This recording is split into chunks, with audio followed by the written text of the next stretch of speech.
Եթե Հայաստանից արտագաղթի հիմնական գործոն նախկինում հանդիսանում էր սոցիալ-տնտեսականը, ապա այժմ արդարության եւ արդարադատության պակասն է։ Նման կարծիք է հայտնում ժողովրդագիր Ռուբեն Եգանյանը, ըստ նրա մեր երկրում անհարմարավետ է ապրել բնակչության բոլոր խավերի համար։ Չքավորի համար էլ անհարմարավետ,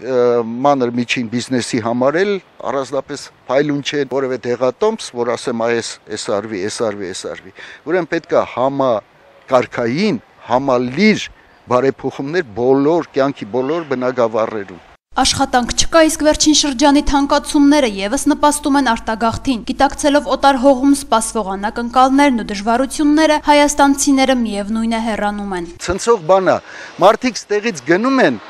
գիտակցելով, որ այնտեղ իրանց վիճակը փայլուն չի լինելու, որ այնտեղ լինելու են երկրորդ սորտի մարդիկ, որ այսպես եւ այնպես, բայց մարդիկ անգամ այդ գիտակցելով էլի գնում են։ Ուրեմն ինչքան ստեղ անելանելի վիճակը, որ իրան գնում են։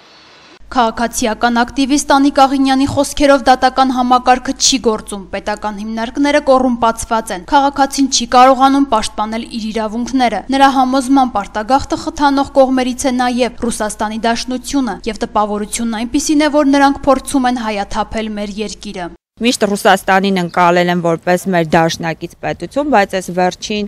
արարքներից հետո ես գիտակցում եմ, որ միայն թշնամական պետությունը կարող է այս տարածքից հայաթափ անի ու տանի իր տարածքներում Սիբիրում բնակեցնի նույն ժողովրդին։ Հականդամ Վահագն Խաչատրյանի խոսքերով սոցիոլոգիական հարցումները ցույց են տալիս, որ հիմնականում արտագաղթում են արդարադատության հանդեպ վստահության բացակայության պատճառով։ Կարող են դիմանալ նույնիսկ սոված մնալ, առանց աշխատանքի մնալ, մի կերպ, ինչպես մենք ենք ասում, յոլա գնալ, բայց քանի որ որևիցե տեղ չեն կարողանում արդարության հասնել, չեն պաշտպանված չի մարդը, դատական համակարգը անկախ չի, նույնիսկ բիզնես ունեցողը պաշտպանված չի, ոչ փոքր բիզնես, ոչ մեծ բիզնես, եւ այդ ամեն ինչը նպաստում է նրան, որ մարդիկ թողում հեռանում են Հայաստանի Հանրապետությունից։ Արտագաղթը այն գնահատականն է, որը մարդիկ տալիս են իշխանությանը, ասում է Վահագն Խաչատրյանը, հիշեցնելով վարչապետ Տիգրան Սարգսյանի հայտնի խոսքերը։ Տիգրան Սարգսյանի հայտնի խոսքերը հիշեք, ինչ ա եղել, որ թող գնան, որովհետև գիտեք ոնց է, իշխանությունը պատասխանատվություն չի կրում քաղաքացու համար։ Մարդիկ իրենց գնահատականը տալիս են ոտքով քվերկել, այսպես է կոչվում։ Աշխարհում ընդունված է, այդպես էլ ասում են, ոտքով քվերկել, դա նշանակում է անվստահություն հայտնել գործող իշխանությանը։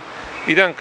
կոպիտ, ավելի ասեմ, թքում են ամեն ինչի վրա, հեռանում են։ Միայն գործ չունենան այսօրվա իշխանական այս համակարգի հետ։ Հարցված քաղաքացիները եւս պնդում էին, որ արտագաղթի հիմնական պատճառն համատարած անարդարությունն է, որը հետապնդում է իրենցից յուրաքանչյուրին։ Արտագաղթի հիմնական պատճառը այս երկրի վիճակն է։ Այս երկիրը ոչ մի հույս չի ներշնչում իր քաղաքացիներին, մարդիկ գնում են արտագաղթը կարելի է կասեցնել միայն երկրի ներքին մթնոլորտը փոխելու դեպքում։ Անվստահությունից, սոցիալական վիճակից, անպաշտպանվածությունից ամենահասարակ բանը մտնելու ես թեկուզ հավաքարար աշխատանք գտնես, որ մաքրես, շատ կոպիտ, թող չվիրավորվեն նման կարգի աշխատողները, ծանոթ չունեցար չես գտնի այդ գործը, այսօր դա է, էլ ինչ արդարության մասին խոսենք։ Պատճառը կայանում են անում, որ